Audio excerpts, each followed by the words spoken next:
En este capítulo vamos a hablar sobre las diferentes formas en las que un micrófono puede captar el sonido. El primer tipo de captación es el más simple, usar un solo micrófono. Como estamos trabajando con un único micrófono, la señal que obtenemos siempre será monofónica. Lo más común es utilizar micrófonos con un patrón polar cardioide, porque nos interesa captar solo el sonido que viene desde la parte frontal del micrófono y evitar ruidos de los lados o de atrás. Por ejemplo, en las imágenes que tenemos aquí, vemos dos situaciones típicas: una cantante usando un solo micrófono para su voz y un micrófono colocado frente a un amplificador de guitarra para captar su sonido. Otra técnica interesante es usar dos micrófonos para captar un mismo instrumento, pero registrando distintas partes de él. Un buen ejemplo de esto es la caja de la batería. En la imagen vemos que hay dos micrófonos, uno colocado arriba, que captura el golpe de la baqueta en el parche superior, y otro debajo, que capta el sonido de la bordonera, que es lo que le da ese sonido tan característico a la caja. Cuando usamos este tipo de configuración con dos micrófonos enfrentados, hay un detalle muy importante a tener en cuenta: la polaridad. ¿Qué significa esto? Pues que cuando el parche superior genera una depresión en el micrófono de arriba, al mismo tiempo está generando una presión en el micrófono de abajo. Si sumamos estas dos señales sin corregir nada, es posible que se anulen entre sí, en lugar de sumarse de manera productiva. Para evitar esto, lo que hay que hacer es invertir la polaridad de uno de los dos micrófonos desde la mesa de sonido. Más adelante, cuando veamos el tema de las mesas de mezcla, explicaremos bien cómo se hace. Otro caso en el que podemos usar dos micrófonos para una señal monofónica es al grabar un amplificador de guitarra. Aquí lo que se hace es combinar un micrófono dinámico con uno de condensador para aprovechar las características de cada uno y obtener un mejor resultado. Eso sí, siempre que usemos dos micrófonos en una misma fuente de sonido, es fundamental revisar la fase entre ellos. Dependiendo de su posición o de la diferencia de distancia entre el micrófono y la fuente de sonido, podríamos terminar con un resultado peor que si hubiéramos usado un solo micrófono. Ahora vamos a ver algunas de las técnicas más utilizadas para grabar en estéreo con dos micrófonos. Empezamos con la técnica AB, también conocida como par separado. Esta técnica suele utilizar dos micrófonos omnidireccionales, normalmente de condensador y de diafragma pequeño. Se colocan apuntando hacia el instrumento a una distancia de unos 30 centímetros, y con una separación de aproximadamente 60 centímetros entre ellos. Si pruebas esta técnica, te recomiendo que juegues con la distancia tanto entre los micrófonos como entre ellos y el instrumento, porque pequeños ajustes pueden cambiar bastante el resultado.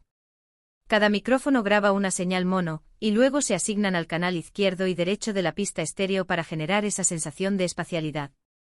El principal inconveniente de esta técnica es que, debido a la ligera diferencia temporal entre los dos micrófonos, podrías encontrarte con problemas de cancelación de fase al convertir la grabación a mono. Otra técnica muy usada es la XY o par coincidente. Aquí utilizamos dos micrófonos direccionales, también de condensador y diafragma pequeño. La clave está en colocarlos formando un ángulo de entre 90 grados y 135 grados, de manera que sus cápsulas coincidan en un solo punto. Cuanto mayor sea el ángulo, más amplia será la imagen estéreo. Al igual que en la técnica AB, cada micrófono graba una señal mono que se asigna a los canales izquierdo y derecho para crear el efecto estéreo. Comparada con la técnica AB, la XY produce un efecto estéreo menos pronunciado. ¿Por qué? Porque, como los micrófonos están tan juntos, no hay diferencias temporales en la captura del sonido.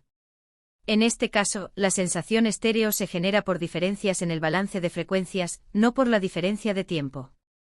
La gran ventaja de esta técnica es que no presenta problemas de cancelación de fase al pasar la señal a mono. También tenemos la técnica ORTF, que es otra de las más conocidas. Aquí también usamos dos micrófonos direccionales, normalmente de condensador y diafragma pequeño, pero en este caso se colocan abiertos hacia afuera, con un ángulo de unos 110 grados y una separación de 17 centímetros entre cápsulas. Cada micrófono sigue grabando una señal mono que se asigna a los canales izquierdo y derecho, logrando así la imagen estéreo. Podemos decir que la técnica ORTF es una combinación entre AB y XY. Por un lado, los micrófonos están separados, como en AB, lo que permite una imagen estéreo más amplia. Y por otro, al ser direccionales, como en XY, captan menos sonido ambiente, lo que puede ser útil en entornos ruidosos o con demasiada reverberación.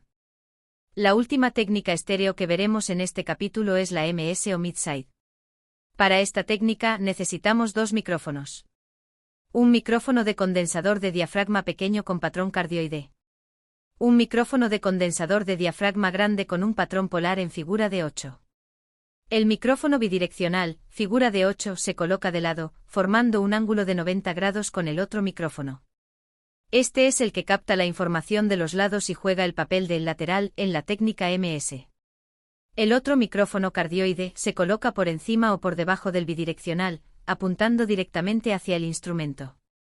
Su función es capturar el sonido central, es decir, el mid-centro.